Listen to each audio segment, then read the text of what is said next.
Let me tell you something that's going to change the way you see relationships forever. In the game of love, there's a moment, just one moment, that can flip the entire dynamic in your favor. And it's not when you give more, it's when you give differently. See, most people think they need to chase someone to get them to care. They believe the more they call, text, explain, and pour their heart out, the closer they'll get. But with the avoidant type, that's the exact formula for disaster. The more you chase, the more they hide. The more you demand, the more they retreat. And you're left thinking, what's wrong with me? Why don't they see my worth? Here's the truth. Nothing is wrong with you. They're not running from you. They're running from their own fear of intimacy, their own unhealed wounds. And when you understand the language that speaks directly to their subconscious, you stop being the chaser and you become the prize. There are 7 words. Yes, just 7. That, when said with the right energy, make the avoidant lean in, not because you're manipulating them, but because you're awakening a curiosity, a pull, an emotional magnet they can't explain. These words send a message that you are whole, powerful, and unshakable, someone they must pursue, not someone they can take for granted. And today, I'm going to break this down into 8 core principles that will make those 7 words not just powerful, but unforgettable. When you finally understand what's really driving the avoidance behavior, everything changes. Most people take an avoidance distance personally, as if it's a direct rejection of who they are. They start thinking, I must not be good enough, or they don't love me anymore. But that's not the reality. What's really happening is far deeper and far less about you than you think. Avoidants are wired to protect themselves from vulnerability. Somewhere in their past, they learned that closeness equals danger. Maybe they grew up in a home where affection was unpredictable, where love came with conditions, or where opening up led to disappointment or rejection. Over time, they built walls, not because they want to hurt people, but because those walls became their survival mechanism. When you recognize that the avoidance core fear is intimacy, not because intimacy is bad, but because it feels unsafe to them, you stop taking their retreat as a personal insult. Instead, you see it for what it is, a self-defense reflex. Imagine a wild animal that's been hurt before. Even if you offer food, shelter, and safety, it might still back away. Not because it doesn't want what you're offering, but because its nervous system is screaming, don't trust this, it's too risky. That's exactly how avoidants respond to closeness. The key here is that your energy, your words, and your presence have to communicate safety, not pressure. If they feel like you're trying to corner them emotionally, their instinct is to run. But if they sense that you can hold space for them without demanding they rush into intimacy, you shift the dynamic entirely. It's about creating an environment where they can choose closeness rather than feel forced into it. That means slowing down. That means understanding their pace without letting it diminish your own standards. That means you're not here to fix them, heal them, or convince them. You're here to be so grounded in your own worth that they realize being close to you isn't a trap, it's a privilege. When you operate from this understanding, you stop chasing, over-explaining, and overcompensating. You start speaking in a way that lowers their defenses instead of triggering them. And that's when you have the power to plant those 7 words into their mind like a seed, because you've first removed the thorns of fear that kept them from hearing you in the first place. Most people approach relationships from a place of subtle or even unconscious need. They're not trying to be needy, but their words, actions, and energy communicate a silent plea. Please choose me so I can feel okay about myself. The problem is when you project that energy onto an avoidant, it has the exact opposite effect of what you want. They don't feel drawn to it, they feel trapped by it. Avoidants are hypersensitive to any hint that someone's happiness is dependent on them, because that weight feels overwhelming. They've spent most of their lives trying to protect themselves from being consumed by someone else's emotional demands. So, when you come from a place of need, it sends a signal that their independence, their breathing space is about to be compromised, and their instinctive reaction is to run. But when you shift from need to choice, the entire energy changes. You're no longer saying, I need you in my life to feel whole. You're saying, I am whole, and I'm choosing to share my life with you. That is the language of high value. That is the energy that creates magnetism. because choice communicates freedom, yours and theirs. It tells them you're here because you want to be, not because you can't survive without them. And freedom is the one thing an avoidant respects above all else. Think about it when you meet someone who radiates self-sufficiency, who clearly has their own life, passions, and boundaries, they automatically become more attractive. Why? Because their value isn't based on your validation, it's based on who they are. This creates curiosity, respect, and over time desire. An avoidant is far more likely to move towards someone who chooses them without pressuring them than towards someone who clings out of fear of losing them. Shifting to choice means your conversations change. You don't beg for reassurance, you share your standards. You don't try to prove your worth, you live it. You stop negotiating for scraps of affection and instead operate from the knowing that you bring something rare to the table. This isn't about playing games. It's about being in a state where your life is already full and their presence is a bonus, not a lifeline. That is the energy that disarms an avoidant's fear, draws them closer, and makes those 7 words land with a force they can't ignore because they're coming from someone who doesn't need them, but chooses them. Emotional neutrality is one of the most underestimated skills when dealing with an avoidant personality, yet it's the one thing that can completely shift the balance of power in your connection. Avoidants are experts at reading emotional energy. They may not always articulate it, but they sense the slightest change in tone, the unspoken urgency in your voice, the disappointment in your body language. And when they pick up on emotional volatility, whether it's anger, sadness, or anxiety, it reinforces their belief that intimacy equals drama, pressure, or loss of control. This is why emotional neutrality is so powerful. It tells them, without a single word, you can come closer and I won't overwhelm you. I'm steady. I'm safe. I'm not here to cage you in. But neutrality doesn't mean indifference. It's not about acting cold or detached to punish them. True neutrality is about emotional self-mastery, maintaining your center no matter what they do or say. If they pull away, you don't panic. If they take longer to reply, you don't spiral into insecurity. If they express something that would normally trigger you, you respond from a grounded place instead of reacting impulsively. This steadiness is magnetic because it's rare. It's the opposite of the emotional intensity that avoidants are wired to run from. Instead of triggering their defenses, you're showing them that you can handle space differences and even discomfort without falling apart. When you master emotional neutrality, you stop feeding the push-pull cycle. Avoidants expect emotional waves. They're used to people chasing harder when they pull back. But when your energy remains consistent, they're caught off guard. That predictability creates safety. Safety creates trust. And trust is the doorway to deeper connection with someone who normally resists it. Neutrality also communicates that you have your own emotional ecosystem, one they are welcome to enter, but not responsible for maintaining. That's a relief to an avoidant because it removes the fear that being close to you will mean carrying your emotional weight. Over time, this emotional stability becomes more appealing than any attempt to win them over with words, gifts, or attention. It makes them think, I can be myself here. I won't be smothered. I won't lose myself.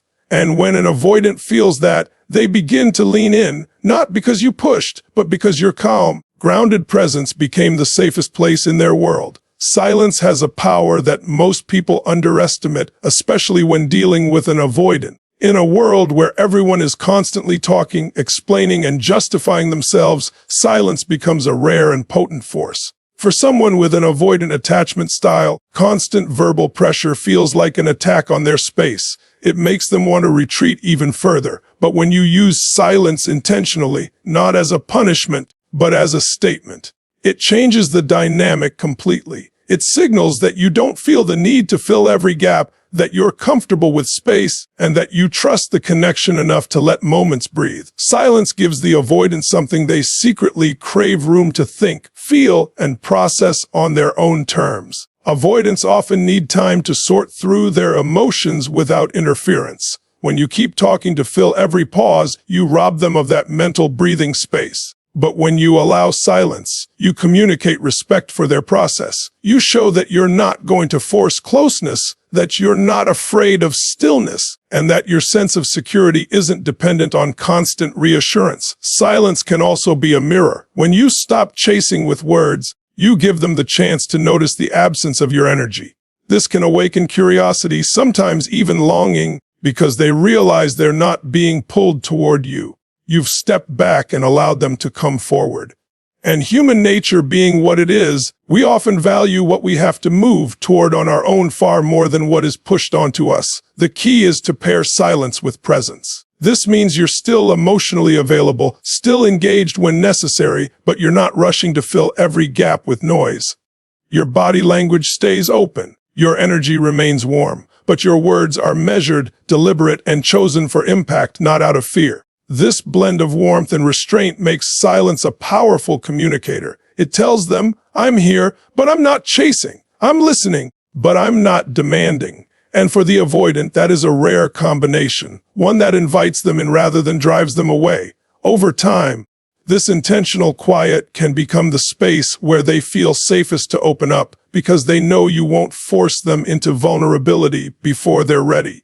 Every interaction you have with an avoidant sends a signal about your value, whether you realize it or not. High value isn't about arrogance, manipulation, or trying to prove you're better than anyone else. It's about knowing your worth so deeply that it's unshakable, no matter how someone else behaves. When you communicate high value, you create a gravitational pull that the avoidant can feel. It's the subtle but undeniable messages. I am whole. I bring depth, joy, and richness to this connection. I am here because I choose to be, not because I have to be. Communicating high value starts with your energy. If your tone, words, or actions suggest you're waiting for them to validate you, the balance tips against you immediately. Avoidants are hypersensitive to emotional dependency.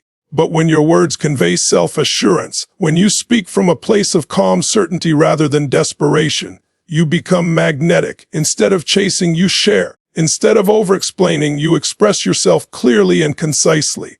Instead of apologizing for your needs, you state them with confidence and without fear of rejection. It's also in how you handle moments of distance or tension. A person communicating low value will react emotionally, chase harder, or try to fix things instantly to avoid discomfort. A high-value presence allows space, maintains composure, and stays focused on what they can control, their own actions and mindset. This steadiness communicates to the avoidant that you're not a burden, you're not unpredictable, and you're not dependent on their constant closeness to feel stable. High value is also reflected in the life you live outside the relationship. If your world revolves entirely around them, they will feel trapped, whether they admit it or not. But when you have passions, goals, friendships, and routines that light you up, you naturally radiate the kind of independence that avoidants both respect and desire. You become someone they can admire, not just someone who's waiting for their next move. Every time you interact, you're either reinforcing your worth or diminishing it. The way you carry yourself, the boundaries you keep, the tone you use, the pauses you allow, the self-respect you project, all of these combine into a silent but powerful message. When that message says, I'm already complete, and I choose to let you into my world, you become unforgettable. And for the avoidant, who's used to people losing themselves in pursuit, you stand out as the rare person they actually want to move toward. Mystery is one of the most magnetic forces in human attraction, and for the avoidant personality, it's often the missing ingredient that keeps their interest alive. The mistake many people make is laying every thought, feeling, and detail of their life on the table too soon. They believe that complete transparency will create closeness, but with an avoidant, it often does the opposite. Too much too soon overwhelms them. It gives them no space to wonder, no reason to lean in, and no room to feel the thrill of discovery. Mystery keeps them curious. Curiosity keeps them engaged. And engagement is what slowly breaks down the walls they've built around themselves. Mystery isn't about playing games or withholding just to manipulate. It's about pacing the reveal of who you are so they can take it in without feeling pressured. It's about letting them experience you in layers. When every part of you is accessible immediately, the human mind tends to take it for granted. But when there's always more to discover, more depth, more stories, more dreams. They feel compelled to keep coming closer to find out what's behind the next door. This means you don't have to respond instantly to every message. You don't have to share your entire emotional history in one conversation. You don't have to announce every detail of your day or every thought in your head. Instead, you let them see pieces of you over time in a way that keeps the connection dynamic and alive. Mystery also means living a life that's bigger than the relationship. When you're fully immersed in your own passions, goals, and adventures, they naturally begin to wonder what's going on in your world when they're not around. They start imagining you laughing with friends, achieving milestones, and experiencing things without them, and that imagination pulls them in more powerfully than any words could. The beauty of mystery is that it flips the script. Instead of you constantly trying to get closer to them, you create an energy that makes them want to get closer to you. They start asking questions, initiating conversations, and seeking more of your time, not because you've demanded it, but because you've become a puzzle they want to solve. For an avoidant, who usually runs from emotional intensity, mystery turns closeness into something exciting instead of something to fear. Future-forward language has a unique way of bypassing an avoidant's natural defenses. Most avoidants are constantly on guard when conversations dwell on the past, especially if that past involves conflict, misunderstandings, or perceived failures. Revisiting old wounds triggers their instinct to withdraw because it reminds them of moments they'd rather avoid entirely. But when you speak in a way that paints a compelling vision of what could be, you shift their focus away from the fears and doubts tied to yesterday and place it onto possibilities that feel fresh, light, and non-threatening. This works because the human mind is wired to be drawn toward hope. When you subtly weave your words around future experiences, shared adventures, and moments that don't yet exist, you invite the avoidant to step into a narrative where they can imagine themselves with you without feeling pressured to commit in the present moment. It's like giving them a sneak peek of a life they could enjoy, one that's free from the emotional traps they've been conditioned to fear. The key is to keep this vision playful and open-ended. You're not locking them into a binding agreement, you're simply planting seeds. Instead of saying, "We need to fix this so we can have a future," you might say, "One day, we should try that beachside cafe I told you about," or "Imagine us watching the sunrise from that mountain." These kinds of statements bypass resistance because they're not demands, they're invitations. They allow the avoidant to picture closeness in a context that feels adventurous, light, and voluntary. The magic of future-forward language is that it sparks subtle emotional investment. Each time they imagine a shared future moment, they're emotionally rehearsing being close to you, but without the panic that comes from someone asking for it right now.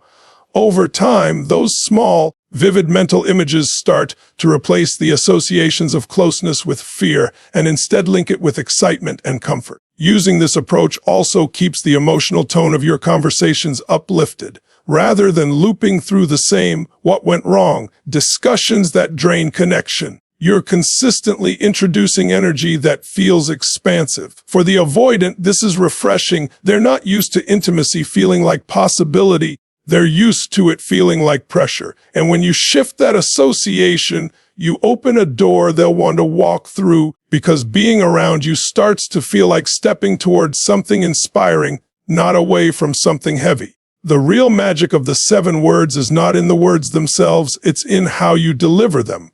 You could hand those same words to 100 people, and 99 of them would get an entirely different response than the one you will, simply because they wouldn't carry the right energy behind them. For an avoidant, words are just noise unless they are backed by emotional certainty. They have finely tuned instincts that detect whether you're speaking from insecurity, hope, or power. And when you deliver those 7 words with absolute conviction, you bypass their defenses and plant the message deep in their mind. Conviction comes from knowing who you are and what you bring to the table. It's the calm tone that doesn't waver when you speak. It's the relaxed body language that says, "I don't need to convince you of anything. I already know my worth." Avoidants are sensitive to subtle cues, so even if you say the right thing, if your tone is shaky, your posture is closed off, or your energy feels desperate, they will sense the contradiction. But when your delivery matches the meaning of the words, it creates a level of resonance they can't ignore. Part of this is timing. Delivering those words when they are most open, when they are relaxed, present, and not in defensive mode, will amplify their impact. You're not throwing them out in the middle of conflict or when emotions are running high. You're placing them in a moment where they can actually be received. The quieter the delivery, the louder the effect. You don't rush, you let the words land, and then you hold the space afterward without scrambling to fill it. The final ingredient is authenticity. These can't just be magic words you use as a trick. They have to reflect a truth you genuinely believe. If your actions, lifestyle, and presence don't align with the message, the words will ring hollow. But if they're rooted in who you are, if you truly embody the strength, independence, and value you're communicating, then those 7 words become more than a sentence. They become a feeling the avoidant will carry with them long after the conversation ends. And that feeling is what keeps them thinking about you, replaying the moment, and wondering what it is about you they can't seem to let go of. When it comes to making an avoidant obsess over you, the truth is it's never just about the exact words you use. It's about the transformation in the way you show up. Throughout everything we've explored, a pattern emerges. Avoidants don't respond to pressure, they respond to presence.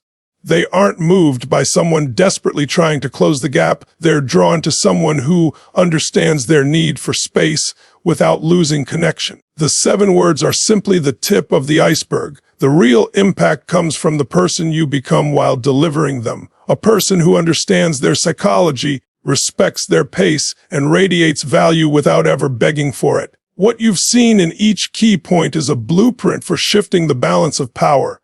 You're no longer the one trying to fit into their world. You're building your own world so powerfully that they can't help but want to step into it. You've learned that understanding their core fear changes how you interpret their actions, that shifting from need to choice makes you magnetic, that mastering emotional neutrality calms their defenses, and that silence can sometimes speak louder than any declaration. Each of these is a tool, but together they form a presence that's rare, and rarity is irresistible. When you communicate high value, you send the unspoken message that being close to you is a privilege, not an obligation. When you weave mystery into your life, you give them a reason to keep coming closer, curious about what they'll discover next. When you speak in future-forward language, you replace the heaviness of emotional pressure with the lightness of possibility. And when you finally deliver those 7 words with the quiet, unwavering certainty that comes from deep self-worth, you transform them from a string of syllables into an emotional imprint. That's when the avoidant begins to think about you in a way they can't easily shake off, not because you demanded it, but because you became someone they deeply want to know. The power of all this lies in alignment. You can't fake it, not with someone who reads emotional cues as well as an avoidant does. Every principle we've covered isn't about pretending to be confident or independent, it's about actually becoming that person. This isn't about games. It's about embodying the kind of energy that not only draws them in, but keeps you grounded no matter how they respond. When you live from that place, the 7 words aren't a tactic. They're an extension of who you already are. So the conclusion is simple but not easy.